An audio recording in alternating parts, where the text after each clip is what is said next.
General entry 2020 में अब हम पहुंच चुके हैं। बैड डेप की जनरल एंट्री क्या होगी, तो देखो अब हम यहां पहुंच चुके हैं। सारे वीडियो देखने के लिए फॉलो जरूर कर लेना अकाउंट फंडा। देखो क्या हुआ, मैंने मयंक को सामान बेचा ऑन क्रेडिट। जैसे ही मैंने सामान बेचा मेरी तो सेल्स हो गई। सिंस मयंक ने पैसा नहीं दिया तो मुझे उससे पैसे लेने हैं। सेल्स क्या होती है, मेरी इनकम, और इनकम जब बढ़ती है तो क्या होती है, वो क्रेडिट होती है। तो यहाँ पे सेल्स क्रेडिट। मयंक से मुझे पैसे लेने हैं तो वो क्या बन गया, मेरा एसेट बन गया। और किसी से मुझे पैसे लेने होते हैं वो हो जाता है मेरा डेबिट। तो मेरी एंट्री होगी भाई मयंक डेबिट और टू सेल्स। मैंने 50,000 का सामान उसको बेचा। अब हुआ क्या, मयंक इंस्टॉलमेंट हो गया। इंस्टॉलमेंट मतलब हो गया कि भैया उसके पास अब कुछ भी पैसे देने को नहीं है। And amount due from him will become a bad debt. अब यहां पे मयंक मेरी बुक्स में क्या था, वो मेरी बुक्स में एसेट था।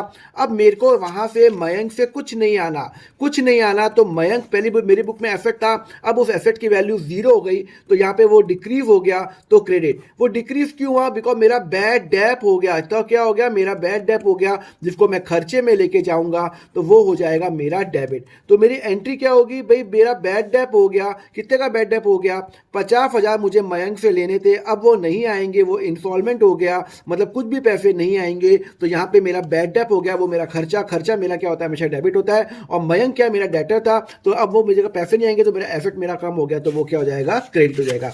अगर आपको समझ में आया तो मुझे फटाफट कमेंट करके एंट्री बताओ। हेमंत से जिससे मुझे 6,000 रुपए लेने थे वो इंस्टॉलमेंट हो गया, तो उसकी जनरल एंट्री क्या होगी, कमेंट करके बताओ। नेक्स्ट लेक्चर में समझेंगे कैरिज इन्वेस्ट की जनरल एंट्री क्या होगी। उसके लिए फॉलो करो अकाउंट फंडा।